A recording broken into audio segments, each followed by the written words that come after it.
পড়ে স্কুলে।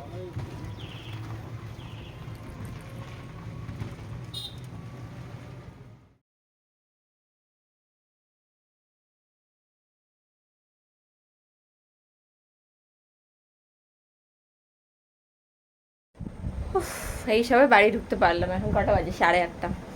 8:30টায় বাড়ি এলাম। এখনও এবার বাড়ির সমস্ত কাজ বাকি আছে, মানে পুজো করা, ঠাকুর বাসন ধোয়া, তারপর পুজো করব, তারপর কি করব, জামা কাপড় মিলবো, তারপরে কি করব, ওপরের ঘরটা ঝাড় দিতে হবে, পরিষ্কার করতে হবে, যেহেতু ওপরে ঘুমাই আমরা, তো সেই ঘরটা পরিষ্কার করতে হবে।